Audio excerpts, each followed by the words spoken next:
Marketing sucks. Whether it's the wonderful weight loss benefits of cigarettes, vitamins that prevent cancer, or a free Harrier jet if you collect 7 million Pepsi points, those madmen blow so much smoke our way, you'd think the studio was on fire! Wait, that's not the studio. It's the HP 550 gaming keyboard that we bought off eBay for 50 British pounds. Why did we do such a thing? Because someone's brother on our subreddit bought this thing that says red mechanical switches, which is a weird feature to call out on a keyboard that is not, in fact, mechanical. Was HP hoping no one would notice? Is this thing any good?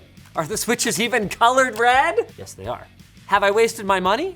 I know the answer to one of these questions at least. And I know our sponsor. Hetzner. Hetzner is now offering brand new ARM64 cloud servers. Discover Ampere's efficient and robust ARM64 architecture and be ready to get blown away with its performance. Deploy yours now by clicking the link below. Let's kick things off with the blind tests. We've got our HP 550 and a similarly priced real mechanical keyboard with linear switches. Each test subject will get to feel each board, then see if they can tell them apart, and let us know which one they prefer. Untrimmed, unlubed. It seems pretty cheap, I'd say. Is there a clicky? Feels like a red switch type beat, yeah? There's like more satisfying click to it. I like the feel of this more than I like the feel of this. Okay, I can already tell this is kind of oh, sorry. Those stabs suck. Those are weird. It feels like a chore almost. This one feels like super mushy when you bottom it out. I don't like this one. Which one do you like more? Neither. They both suck. The HP 550 up there. Yeah. It's membrane. It's membrane. That makes sense why it feels like garbage then. Oh, it has a numpad. Hey, okay, no, that changes everything. Can I take them off? Yeah. Oh. Would you buy either of them? No. Okay, meme price, I wouldn't pay like $5 for it. We one of those ones like when you buy like a PC, it comes with it, but if I were to guess like $70 just because of the brand price. Probably a little more, like 150, 200 US. The Habit's like $50, isn't it? Yep. Yeah. The HP is about $50 as well. Okay. I'm not even a keyboard guy, and I could tell. Yeah. Yeah. Wow. Yeah, no, this feels so much better. Naturally, their reactions are no surprise, particularly the enthusiasts in the crowd. Most of our subjects either actively disliked the HP 550 or at least preferred the other option. Even though both of them claim to use mechanical switches, our keystroke force graphs here reveal a clear difference in the feel between the two.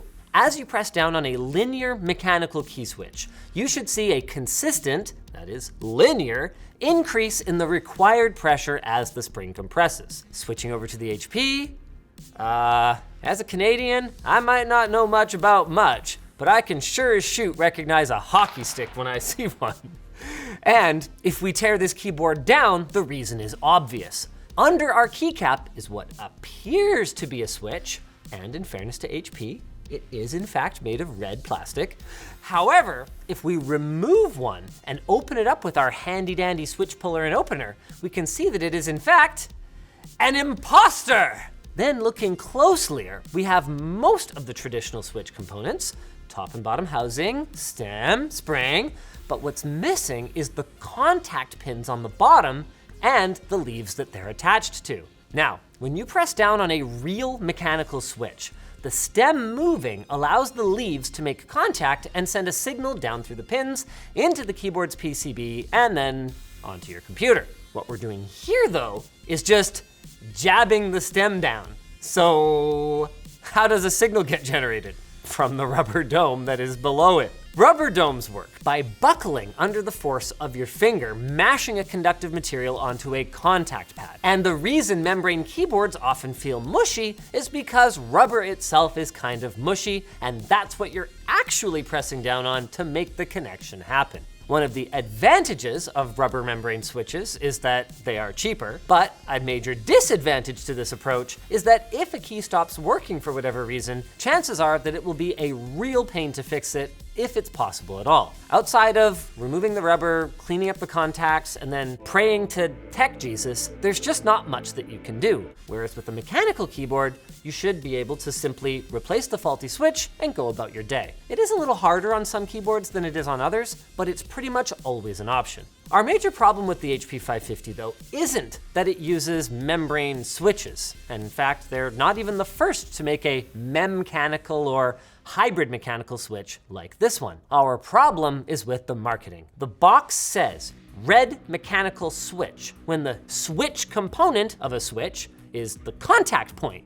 There is a mechanical component to it, the stem and spring, but it presses down on a dome that presses down on a switch. It's kind of like saying I'm driving an electric car because I have an electric shoe that presses down on my gas pedal. Words are not just words, they actually mean things. And I don't think it's a stretch to say that for someone who doesn't know any better, maybe a relative doing some gift shopping or a first-time keyboard buyer, they could easily see that on the box and assume that this is a fully mechanical keyboard, especially given that it's priced like one. And it gets better. Another feature they've listed here is 10 KRO or 10 key rollover. This means that our keyboard should be able to register up to 10 different keys pressed simultaneously. It's a feature that's so common that many new keyboards actually come with NKRO or any key rollover by default, with the majority doing 6 at the minimum. This is more important than you might think. Even in a typical first-person shooter, you're often holding down at least 1 or 2 keys.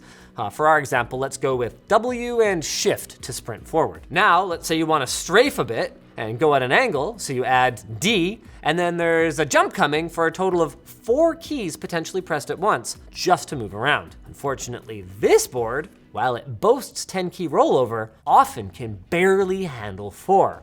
So, another outright lie? The worst part is it's not even consistent. Depending on the zones occupied by our keys, we can get significantly higher scores of 7 or even 8 key rollover before it becomes unresponsive, which would get them some extra points, especially if it's at its best in the gaming zone, except that that's still well short of their claims. But I can practically hear some of you saying, But Linus, I only have 4 fingers and a thumb on one hand. I don't need a 10 arrow. And for the majority of people, you're actually right. 6 key rollover is perfectly adequate. But we aren't even getting 6 consistently, and if you play any kind of keyboard-based rhythm game, or if you play classic 2-player games where both people are using the same keyboard, or if you're the kind of sadist who plays Devil May Cry with a mouse and keyboard, chances are that an input won't be registered during a critical moment, giving you a valid reason to blame your peripheral for your failure, and giving us a valid reason to be mad at HP for their bullspit. Now, to be clear, I'm not trashing on anyone who purchased this product and loves it. The thing about keyboards, particularly mechanical ones, is it's all about preference. And if you prefer the type feel and sound of this board, there is nothing wrong with that. But if you're still shopping, there are some other options that I would like to point out for you. Red Dragon, for instance, recently moved away from PCBs meant for smaller Atemu switches and now offer a much more versatile board with their K530 Pro Draconic. It's currently just $55 on Amazon, wireless over Bluetooth or 2.4 gigahertz, comes with switches and keycaps, and is hot swappable with most 3 or 5-pin switches. Want something a little more custom? The CIY Gas 67 doesn't come with switches or keycaps, and you will need to build it yourself, but Tim from the lab snagged one of these online for just 46 Canadian rubles. They have gone up a bit lately due to scarcity, but still, that's almost the same price as a super comfy mystery colored waffle long sleeve from lttstore.com. If you don't like either of these options because you prefer something a bit more name branded, well hey, there's always the Logitech G413 SE. It's not our enthusiast top pick, but it's still a real mechanical keyboard for about $60 US at the time of writing.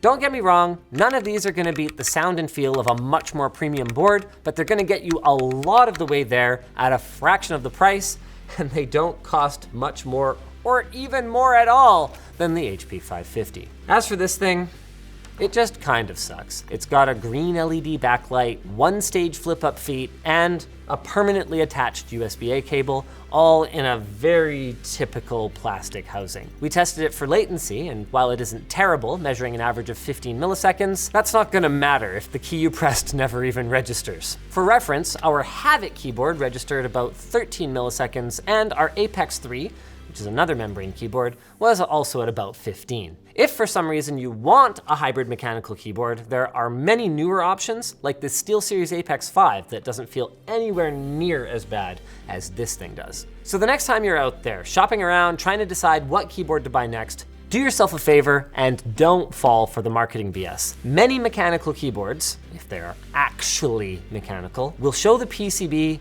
or at least the socket so that you can confirm these details for yourself. Now, to HP's credit, their website has been updated to read hybrid mechanical membrane keyboard. But I'm still not gonna go too easy on them here because they are still claiming that their terrible 10 KRO is gonna ensure that no matter how fast and furious you make your next move, your key presses will be detected. So it's junk and you should get yourself quite literally anything else. You know, I heard Tommy Hilfiger has a good gaming set. Just like I heard this is a pretty good segue to our sponsor. Psst, you wanna know a secret? Secret Lab chairs are great. They're sleek, ergonomic, high-quality chairs are built to withstand the rigors of gaming or office work for long hours. Their Titan Evo 2022 series chair offers 4-way lumbar support, comes with a magnetic memory foam head pillow, and is offered in different upholsteries like hybrid leatherette, soft weave fabric, and Napa leather. Secret Lab also has a range of gaming chairs designed in collaboration with popular games such as League of Legends,